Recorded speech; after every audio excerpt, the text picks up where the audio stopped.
Well, good afternoon, everyone.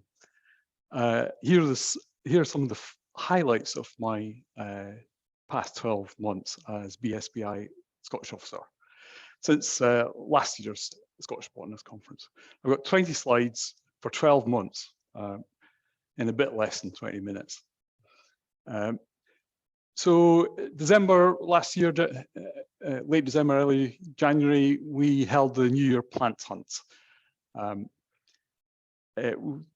We didn't have quite so many people involved last year as in previous. The weather was not as good. The idea of the New Year plant hunt is that people go out into the field and try and record as many plants in flower, either native or native, in the wild. And amazingly, they recorded 157 different flowering species. So you can see here the top 10 most recorded species. It doesn't change much from year to year.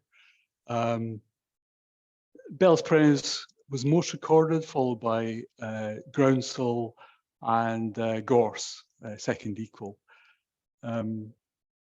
Across the whole of the British Isles, 667 different species were flowering during the New Year plant hunt, which is a surprisingly large number. If you look at the books, you never guess there should be that many species in flower at New Year time. Yeah, 50% are species that are flowering late. 25% are species that flower in springtime, flowering a bit early, and 25% are species that are that flower all year round or flower particularly in the middle of winter. What was interesting last year actually is that more non-native species were recorded than native species. And we think it might have had something to do with lockdown and the weather. People just recorded in the cities and towns that they lived. They didn't go into the countryside. And of course, cities and towns have more non-native species generally. In January, we call for all BSBI Vice County Recorders to summarise the highlights of their year in less than 250 words. These short reports are published in the Scottish newsletter and the English newsletter and on web pages like this one for Kincardineshire. They are a great read and I thoroughly commend them. The Vice County Recorders list all the publications, field work, they talk about new plant finds, talks they've done, conservation initiatives they've got involved in. It is a great read. And I'd really like to thank all the Vice County Recorders for that huge amount of work they do on behalf of the BSBI. I feel quite humbled when I read it actually. Especially in that collated form that you see in the Scottish newsletter. That initiative was first developed in Scotland and has now been rolled out to the whole of BSBI, where it's picking up pace. I also make a point of replying to every one of the 40 odd reports that come in and acknowledging and thanking Vice County Recorders individually and picking up on any points they make. It's a great piece of support work. February is a time when I tend to think about data. There's always a bit of data entry to do. A few of the Vice County Recorders in Scotland call for help. They don't have a mapmate or whatever, and I help digitize records and get them into the BSBI database. But that falls in a long tradition of digitization. In the early years of me being Scottish Officer, I raised over £120,000 from various external funders, and we digitized about 1 million records, just over 1 million records. These are paper records that Vice County Recorders held. And that was a really important initiative because we don't want our records gathering dust in attics. We want our records to be mobilized and available to conservationists, to scientists, to researchers, and indeed to members to promote further recording. And to that end, February is also the month that we update and re-upload all our records to the MBN Gateway Scotland. Currently we have about 6 million records, pretty well all available at full resolution on the MBN Gateway. No other part of the BSBI does that, by the way. Again, there's been a long tradition of spring conferences in Scotland. In the early years, we had lots of lovely spring conferences held at Corrour for residential long weekends. They were great fun. Sadly, Corrour's gone, and we're now into the era of online conferences, which is not nearly so much fun, but it does mean that our far-flung Vice-County recorders can attend more easily. I mean, by definition, getting Vice-County recorders together is always difficult. There is only one in each Vice-County, so it's very difficult for people from the Western Isles and the Northern Isles to participate in any of these events we hold centrally. And last year's spring conference was actually merged into a wider event, and we had members from all over the BSBI. But we had several talks of particular interest to Scottish botanists, like this one on conserving oblong woodsia. All the talks, of course, were recorded and are available on BSBI YouTube. And in this slightly weird world we live in, where you don't need to travel to conferences, I get deeply involved in the Irish Spring Conference as well, remotely from Scotland, and I help record all the talks and edit them and upload them to the database, to the YouTube channel. In May, I held a couple of fantastic field training days. This is part of the field training program that we've already mentioned today.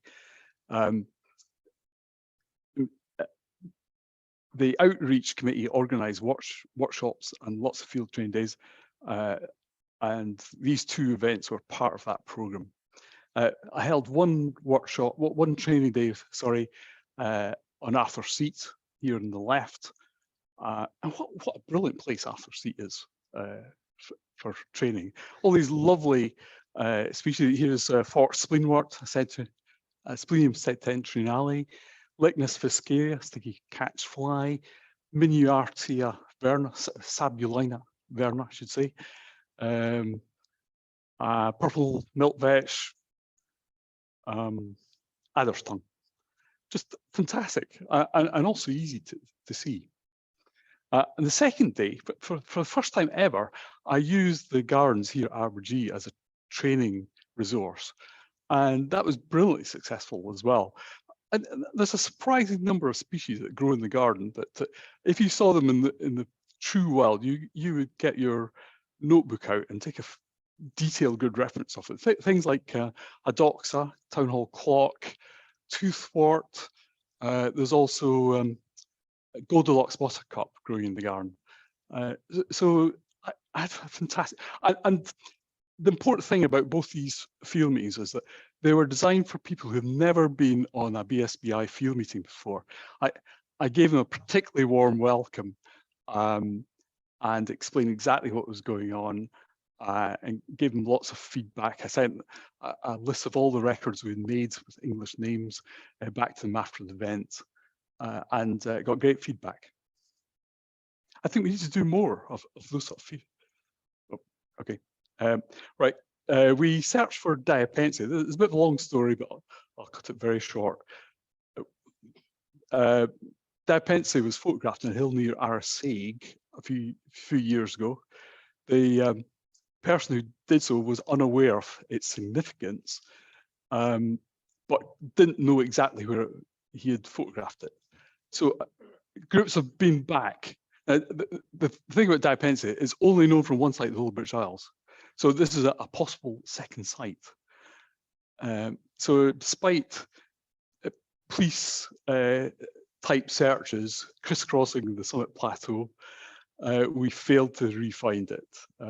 So I'm afraid that's one for the next generation of botanists.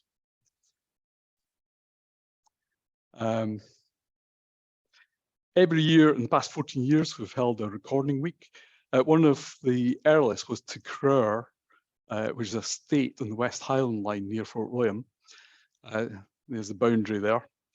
And in exchange for free accommodation, we supplied our survey effort.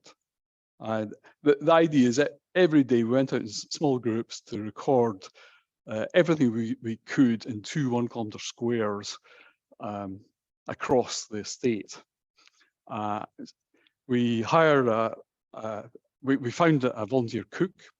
We came home to homemade cakes and tea in the afternoon and had big family meals in the evening, and we went out one evening. Nearby is one of the biggest populations of small cow wheat. The estate helped us with transport. We went looking for Rannoch Rush one day. Sadly, we didn't find any new populations, but we refound the known ones. And the state helped us with a boat on Loch Trigg. And another similar venture, we were invited by the National Trust for Scotland to stay at the Torridon bunk house, a small group of us, and we recorded in this fantastic landscape. This is Luagach,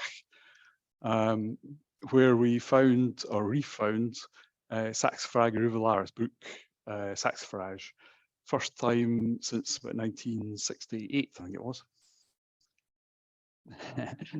There's a dog giving us a high five. And the dog admiring the view. The view was amazing, I have to say.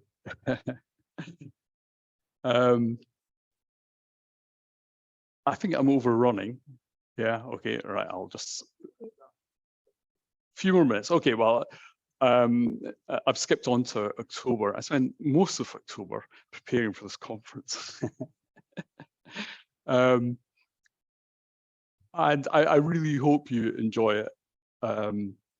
It is great fun, but quite stressful, I have to say. And I would just like to finish on this slide. My main news, obviously, is that I'm retiring. A bit more about that later. But we're very pleased that Nature Scots has continued to fund us, albeit with a reduction of 20% for the BSBI and similar organisations across Scotland. But we were very lucky that the McRobert Trust made good that deficit largely. And we're very grateful to all our partners, especially funding partners like Nature Scots, the McRobert Trust and RBGE. But especially, of course, we're very grateful to all the recorders, members and supporters, because really the society is nothing without you. And I could not have done the work I've done without you all. Thank you very much.